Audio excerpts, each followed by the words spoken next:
Hello today guys, it's HealthKnight2180, and before we begin with what I'm wanting to do, there is something I want to say.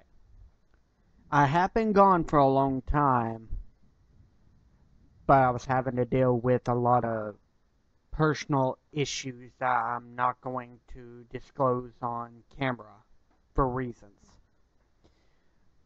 But basically, the videos are back now. I will be doing them once every 2 days and trying to get them out in the best quality I can. And please discard the lag right now. With the storm that's currently in, it's really shutting my crap down quite hard. But as my last video I posted said, where the title was The Return of Retribution.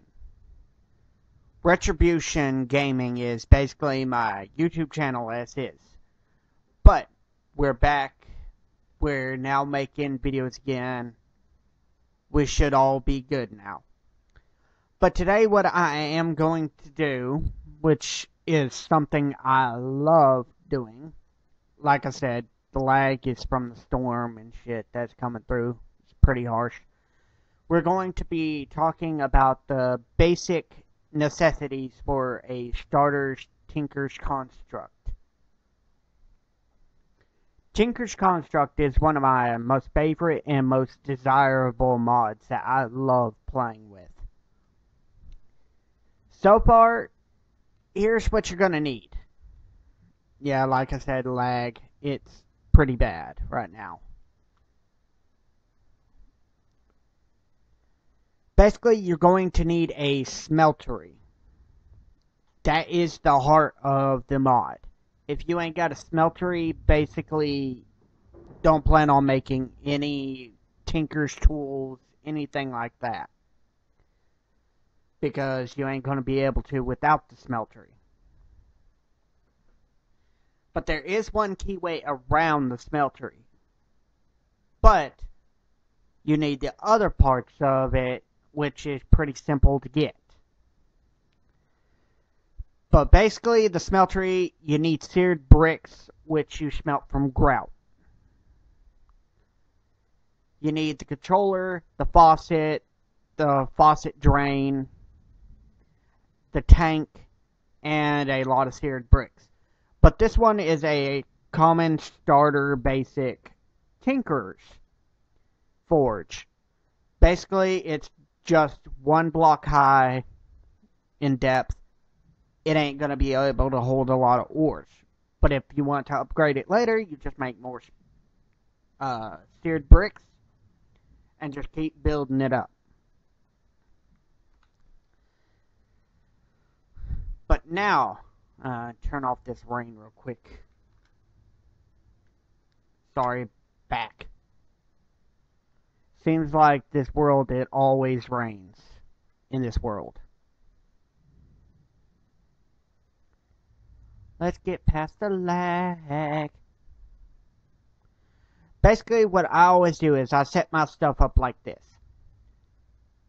On the very far left, you have a normal crafting station. Basically, you make a crafting table, you stick it inside the crafting box inside your inventory, it turns into a crafting station, and it looks like that. Right beside it, I have the part builder, I do believe.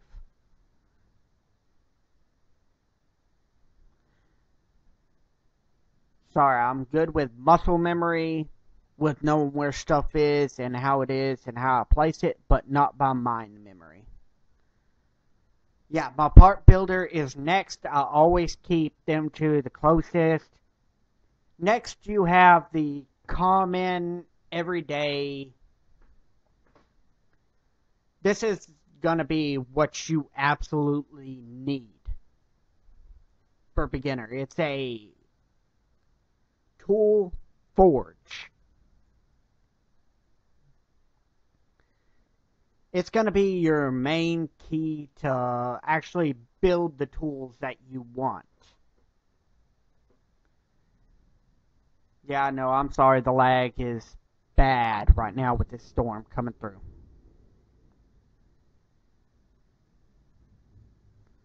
I swear we're gonna get hit by another hurricane besides Harvey already. Which I do feel bad for the people who really got hit by that. That was pretty bad. But back on topic, basically you're gonna need your tool station to build all your tinker's tools, everything like that. The part right over here in the corner is what you're absolutely going to need beyond everything else. Oh, now it finally brings up the tool station. Basically, you can build and upgrade any tool from right here. It's pretty simple, but if you just got a tool station and not a tool forge, the best weapon, if you're going for swords, the best sword you could start out with is a long sword. You not only have like right here what it says, the damage is moderate, so it's a little bit better than what a standard iron tool does. And you can upgrade it to do even more damage. You can progressively get it better and better and better to the point where you're basically working with mandolin tools. But it's got moderate damage, moderate durability, which is pretty good, and when they break, they don't leave your inventory. You just gotta fix them with the same material that the blade is. So basically, if it's an iron, or flint, or bone, you just fix it with that material. But a longsword is the best one to actually start out with, because you've got a charge boost and a special lunge ability that just basically projectiles you. But now on to the next part. Let's say you're past the bone and everything, you've got your smeltery going. You should already have this part in the back corner. It's called a stencil table. This stencil table is what you need for every single weapon you're ever going to craft from Tinkers. So let's say, let's just build that one. The longsword. I'm going to need a sword blade pattern. I'm going to need the roundish handle, I do believe. I'll make all three of them just to where, like I said, I have muscle memory, just not good access memory. Right there, and let's see, do we need a tough tool rod, or do we just need a regular tool rod? I'm going to go with the regular tool rod for this. Okay. The stencil table you should have. Now, let's say you got a lot of iron and stuff. You can make this puppy right here. It's called a tool forge. It's an upgrade from the tool station. It has all the tool station parts and whatevers. But you have a lot more OP items like the cleaver. That's one of my main weapons I love using, is my mandolin cleaver. Okay, I'm going to show you what items you will be first using when you're actually going to be using this. You're going to start with either bone or flint, because they're the two easiest ones to get. Now, I said we were going to make the longsword. So, we cannot use this yet. And the reason is, yes, we have all the parts and everything else like that, But this is where the other parts of your stations is going to come into play. You need to go back to your part builder with your patterns that you have now made and make it. So any pattern that you want to make, let's say the tool rod, you're going to place that there, place the ore right beside it, and it's going to make the tool rod, or whatever item that you so chose to.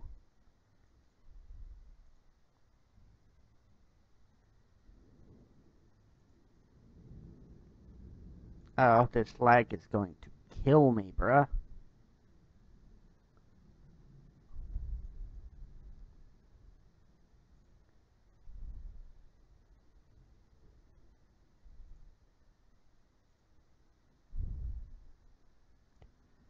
But basically, we're just using flint to create all of the parts.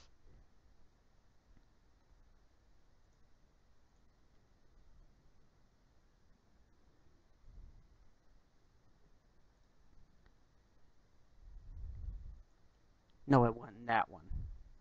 It was the smaller one.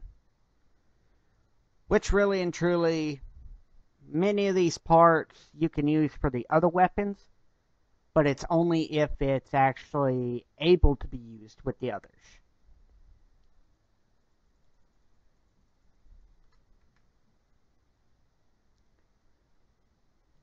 Okay, now that you have your parts built, now whichever one you have, your tool station or tool forge, we are going to use the tool forge because I like iron.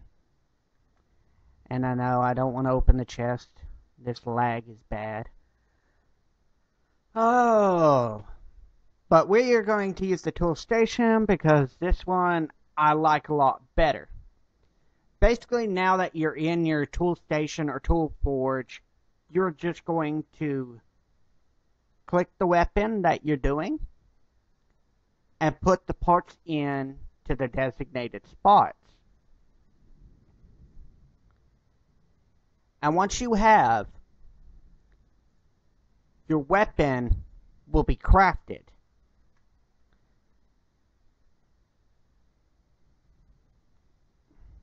Now,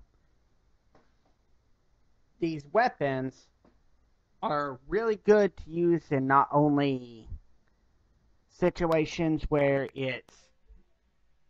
No, my other monitor shut off. This ain't good.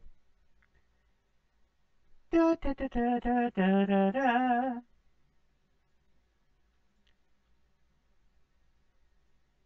Y'all seen nothing. Y'all seen nothing.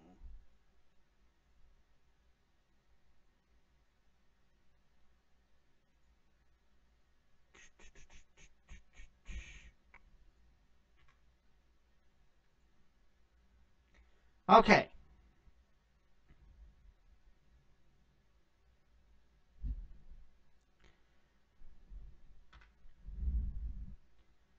Now we'll go to the weaponry.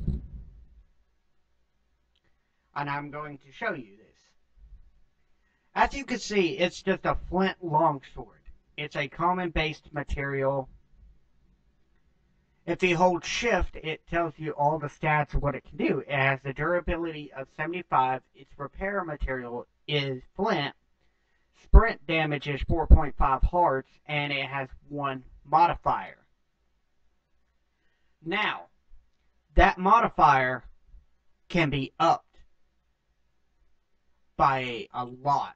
You can get it up to 7 modifiers. But we didn't construct the tool rod out of paper. If we would have constructed the tool rod out of paper, it would have had additional modifiers added on, which means is upgrades.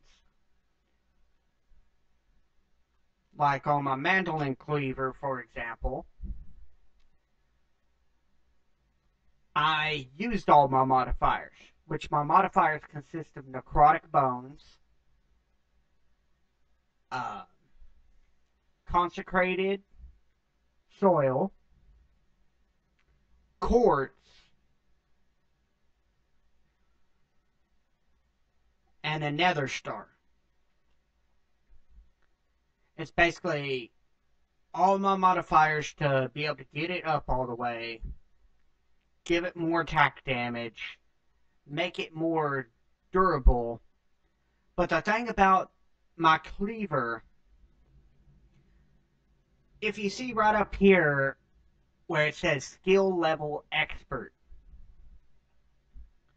we will go over to the other one, to the flint longsword. It says clumsy, which that means it's the lowest of the low of levels right now. It's beginner's level. You just gotta kill a lot of mobs, zombies, anything, and it will level it up. And the more you level it up, it has a chance to give it additional modifiers, additional perks that it puts on it, like critical strike, beheading, stuff like that. But this is a basis of what you need to do to start Tinker's Construct like I'm teaching today. Later on, I will teach a little bit advanced and show you how to do the modifiers and how to properly add your weapons and build them up even stronger. I know some people don't like watching the videos to learn how to do that, but the video's here if you want to. It's a your choice type thing. But that's the common aspect of what you need to start Tinker's Construct. Now, you can build the flint and bone materials without having the smeltery altogether. All you need is your part builder, your stencil table, as well as your tool station. If you have them three, and you have your blank patterns, which is basically you can do this in your crafting inventory, you just put 4 sticks together. Basically, if you have them, you can make flint or bone tools, but they break extremely quick compared to the other materials that you can build it out of. Now, the best way to get the most out of your weapon when you do level up, get it to the highest level it can go, which is Grandmaster, and then start upgrading the parts on it. Flint to iron, stuff like that. Just upgrade the metal after you have it at Grandmaster. That way you're getting the most out of your tool that you possibly can, and you get more damage and more perks out of your weapon when it comes time. But in the next video of this Tinker's Construct, like I said, I'm going to teach more advanced modifying techniques and stuff like that to get you really going with Tinker's Construct. But that is the basics on what you need to get started and what you can do with the basis of it. This works with any mod that has Tinker's Construct in it. But for now, guys, this is going to be the end of the video for me. I do appreciate y'all for watching. If y'all liked the video, hit that like button. If I made you smile or helped you learn anything about Tinker's Construct in the basics, hit that subscribe button. It helps out the channel, helps me out. And if you want notifications about when my videos become live, hit that little bell. It sends me notifications and everything about when I go live on live streams or just when my videos are up. But thank you all for watching. This has been Hell's Knight 2180, and I will catch y'all later.